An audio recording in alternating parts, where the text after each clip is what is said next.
Big Dom Negus, former pro boxer, debt collector, and gangland enforcer, was one of the most dangerous guys to come out of Essex before turning his back on crime after a brutal, bloody attack on him by a three-man hit squad tooled up with axes and firearms.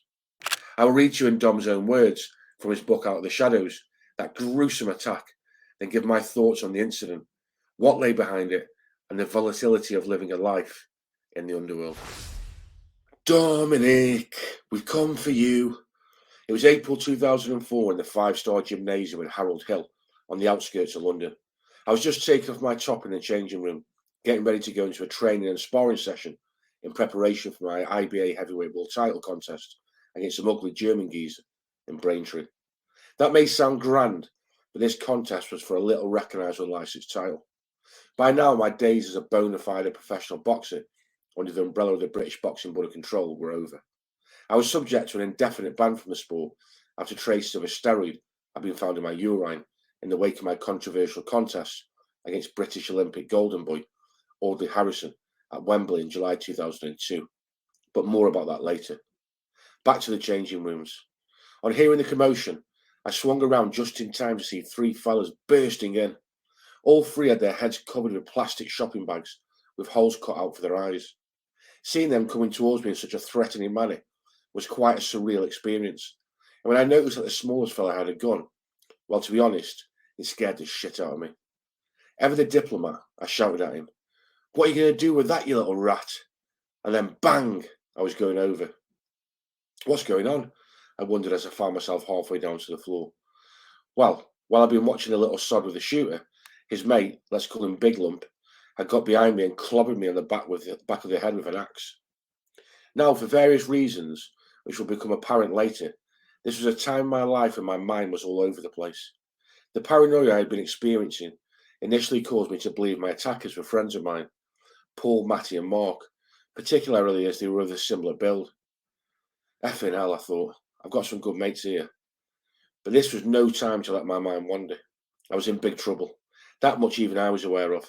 I shouted out, "I know who you are. What's this all about?" But my attackers had obviously not visited me for a chat. I got a reputation for being a hard man, but I was getting done over here. I was in shock. Then it was fear. And then I got the right hump. And as many have found to their cost in the past, it really isn't a good idea to wind me up.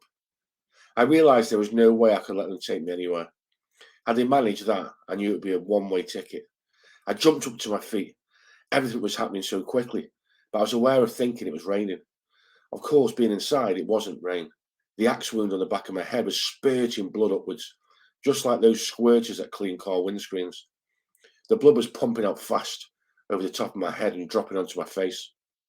A big lump came at me again, trying to strike me again with the axe. I had to get hold of that axe. Instinctively, I tried to grab it as it came rushing down towards me. As a result, my right hand was sliced wide open. Somehow, despite the injury, I managed to hold on to the axe, and I wouldn't let it go. With my other hand, I grabbed Big Lump around the throat. "You big twat," I roared. Big Lump screamed out to his other mate, who had, until then, been occupying his time rather productively by whacking me with a baseball bat. "Don't just effing stand there. Do something." Then whack!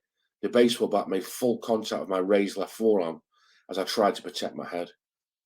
Of course, during the proceedings, there had been quite a bit of noise emanating from the changing room. Outside in the gym, my trainer, Lenny Butcher, was quite unaware of exactly what was going on, and I'd assumed my raised voice meant I was yelling at someone down the phone, a not uncommon occurrence, bearing in mind my sideline as an unofficial debt collector. Nevertheless, when Lenny opened the changing room door, he found himself staring down the barrel of a shooter, and quite reasonably, he wasn't too happy. As the little geezer advanced towards him, Lenny, thinking quickly, shut the door in his face, bolted it, and tried to hold it shut. "Do you want some?" yelled the gunman through the door at him. Obviously, Lenny didn't.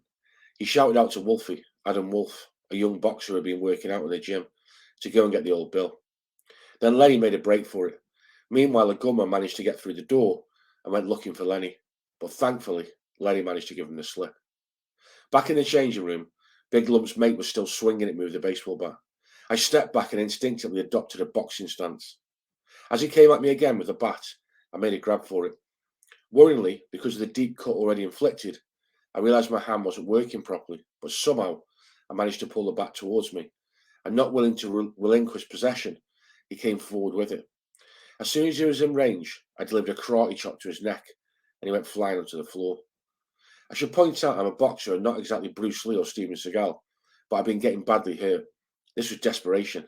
I was fighting for my life. Holding grimly onto the bat, I found myself backed up to the toilet cubicle.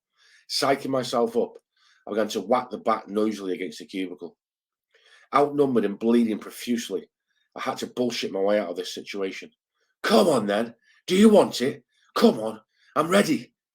All this time I'd been expecting to hear a loud bang and burning sensation. A couple of my associates had previously told me how it felt to be shot. All the same, I had to try and concentrate on the situation as it presented itself at the time. The guy was on the floor screaming, "Don't hit me, don't hit me." Big Lump yelled to him, "Use the gas, squirt him, squirt him." By now the gunman had given up looking for Lenny and had rejoined his colleagues. Seconds later I found myself having CS gas and ammonia sprayed over me. I had to back away. I had ammonia on my clothes and I certainly didn't want it on my face. For some reason I found myself yelling at them, "What do you think you're doing? That ain't the way to do it." In the distance, the sound of the old Bill hurrying to the scene could be heard. Let's go, yelled Big Lump. And with that, they legged it. By now, I was in a bad way. I was holding a bat and watched through the window as the three fellas ran outside, jumped into their car and pissed off. I was thinking, is that it? Lenny came running back into the gym. Dom, I'm so sorry, he said. He was feeling bad that he hadn't hung around. But what the hell was he supposed to do when he had a shooter pointing at his head? Look, Lenny, I said, I'm sorry. Look at the state of the gym. That's claret everywhere. Who's going to clean that lot up? But Lenny was more worried about me. He sat me down. I'm all right, I insisted. Can I go home? There was no way that would have been possible, as blood was still spurting from the head wound. I'd already lost an awful lot of claret, and by now Lenny had towels wrapped tightly around the cuts to my hands and arms. Lenny insisted I had to go to hospital, but I was telling him to F off. No way was I going into hospital. Suddenly this guy came through the door, still a bit jumpy. I asked him, "Who the F are you?" "I'm a copper," he replied. I stood there, baseball bat still in my hand. Seconds later, they rolled Bill everywhere, and an ambulance turned up. A medic, seeing the extent of my injuries, told me I had to get onto a stretcher. I refused. "You've got to," he said. "You've lost a lot of blood, and there's loads more still pumping out of your head." He was only doing his job, but I told him, "Look, I've had 3 geezers in here tonight trying to lay me down, and they couldn't, so I ain't going to lay down for you."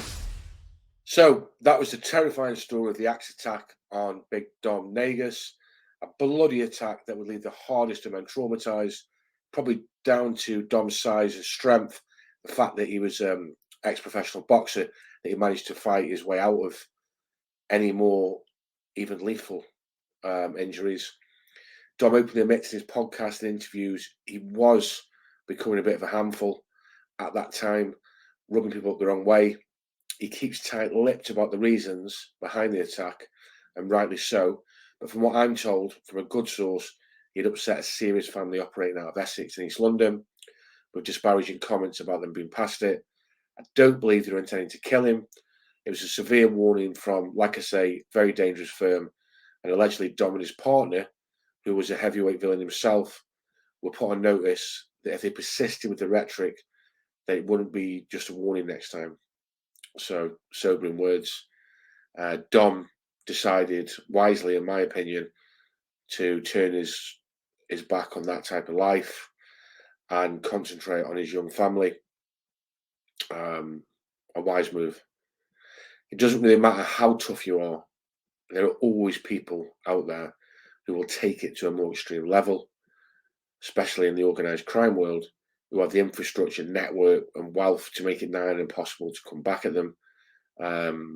Violent incidents like this can cause severe post-traumatic stress, and many who have lived with constant dangers often suffer the mental damage later on once they're out the game, as you can never feel completely at peace like a straight goer does.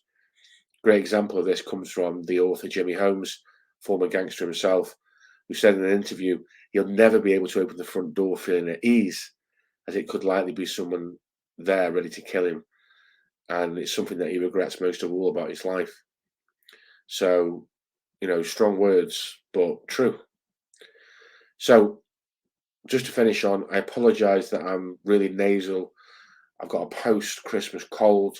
I hope everyone's enjoyed their Christmas if they're watching this around that period of time, and you have a good New Year upcoming. And that's me out until the next videos. I've got a load of cracking videos coming up, especially in January.